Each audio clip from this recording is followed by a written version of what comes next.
此时的刘家辉刚在自己豪宅吃过晚餐，叼着雪茄，披着浴袍来到了泳池边上。身材依旧曼妙的方嘉欣此时穿着比基尼陪在他的身边。许久不穿比基尼的方嘉欣多少有些不太自在，开口道：家辉，家里有客人在，你让我穿成这样被撞见了不太好吧？刘家辉大大咧咧地说道：怕什么，那个姓叶的跟曼琼一起吃晚饭，肯定不会太早回来。方嘉欣无奈问他：你怎么大晚上非要游泳？哪里来的这么好兴致？刘家辉舔着肚子抽着雪茄，笑呵呵地对方嘉欣说道：我刚刚听说美国那边马上就要把陈兆忠那个扑街遣返回来了，快的话说不定后天一早就能到。方嘉欣表情一下子有些惨白，脱口道：家辉，你真不能放他一马。刘家辉瞪了他一眼，冷声问道：怎么，你还是想让我饶了他？方嘉欣被他的眼神吓得浑身一震，连忙摇头道：没，我不是这个意思。刘家辉冷声道：以后这个人我提起来你就听着，如果你想发表意见也最好顺着我的意思，否则的话就给我闭嘴。方嘉欣只能唯唯诺诺的点头说道：好，我知道了。刘家辉的神情这才算是缓和了一些，脱下浴袍，伸出脚来试了试水温，随后扑通一下跳进去，掀起一团硕大的水花。刘家辉刚下水，他放在躺椅边上的手机便响了起来。方嘉欣看了一眼，开口道：是曼琼的电话，你要接吗？接。刘家辉略显笨拙地游到泳池边上，伸出手来，从方嘉欣的手里接过了自己的手机。喂，刘家辉一接通电话便笑着问道：曼琼，你跟叶先生吃完饭了？刘曼琼脱口道：爸，我们出了点状况，现在在兰桂坊，你能过来一趟吗？刘家辉皱了皱眉：出什么状况了？刘曼琼无奈道：叶先生因为我跟洪门的人起了些冲突，但他们把我们围住要动手，我没办法，只能打电话给你了。跟洪门起冲突？刘家辉一下子头大如斗，脱口道：这个叶先生招谁不好，非要招洪门的人做什么？难道他不知道洪门是港岛最出名的狗皮膏药吗？被他们沾上，至少也要撕下一层皮呀。刘曼琼认真道：我都说了，叶先生是因为我才跟他们起的冲突，如果不是叶先生的话，我现在可能已经遭遇不测了。刘家辉听到这才无奈地叹了口气，开口问道：行行行，你告诉我你在哪里，我现在就过去。刘曼琼道：我们在兰桂坊的浪潮 club。 浪潮 club？刘家辉眉头紧皱，那不就是洪门的场子吗？你们去哪不好，非要去洪门的场子？刘曼琼问他：你到底来还是不来？来，我来。刘家辉无奈至极，却也只能开口道：告诉对面的人先不要轻举妄动，我现在就过来。说完他挂了电话，从泳池里狼狈地爬了上来，嘴里念叨着：妈的，真会给老子惹事。方嘉欣好奇地问道：怎么了？曼琼惹什么事了？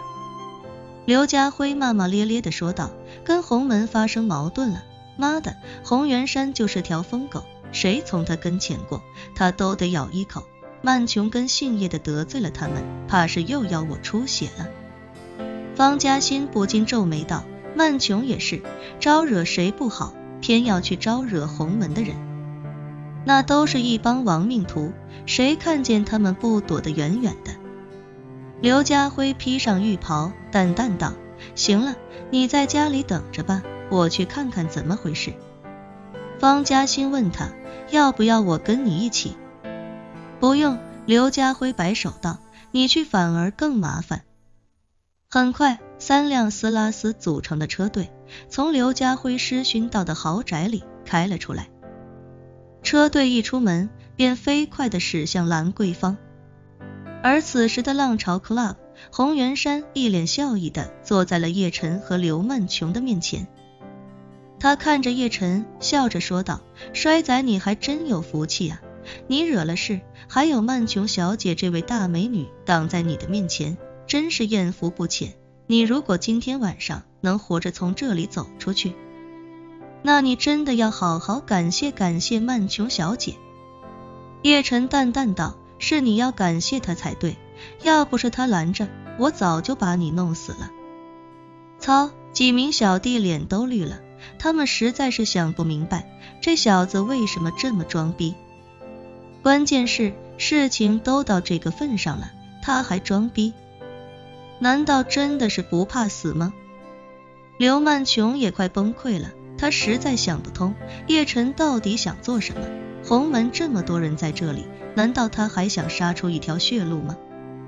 洪元山此时已经快气疯了，要不是想等着刘家辉过来谈谈价码，他早就下令让小弟冲上去，乱刀把这天高地厚的小子砍死。可是看在钱的份上，他还是强行压下了自己心中的怒火，冷笑道：“小子，我不跟你逞口舌之快，如果刘先生来了之后不能给我一个满意的解决方案，我第一件事就是把你的舌头割下来。”叶晨微微一笑：“你愿意等，那我就奉陪到底。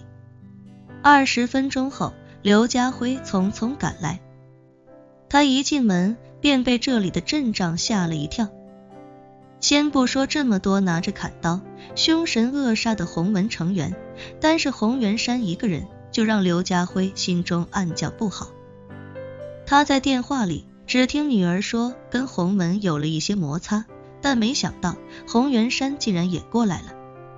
于是他连忙笑呵呵地说道：“哎呀，没想到洪老先生您竟然在这，真是失敬失敬。”洪元山一脸笑意地看着他，开口道：“刘先生，不好意思了，大晚上还让你专程跑一趟。”刘家辉忙道：“应该的，应该的。”说着他看了刘曼琼一眼，开口问洪元山：“洪老先生，不知小女有什么地方得罪了洪门，还请您念在她年纪尚小，高抬贵手，别跟她一般见识。”洪元山哼笑一声道：“刘先生可能还不知道发生了什么事情，你的女儿和她这位朋友打伤了我洪门10多名手下，还绑走了我干孙子钟子涛，这种事你不让他给我一个说法，让我怎么高抬贵手？”刘家辉一听这话，顿时大惊失色，脱口问刘曼琼：“曼琼，这到底怎么回事？”刘曼琼开口道：“是钟子涛带人跟踪我，想对我不轨，还想要叶先生的命，叶先生是为了救我才跟他们起了冲突。”刘家辉连忙对洪元山说道：“洪老先生，听起来似乎是您这位干孙子不讲规矩在先，无论如何也不该让我女儿来给您说法吧。”洪元山拍案而起，指着刘家辉怒道：“你以为我让你来是跟你讲道理的？我洪门10几个小弟受伤，我干孙子失踪，你今天不给我个说法，我就连你女儿一起废了，给我洪门弟子一个交代。”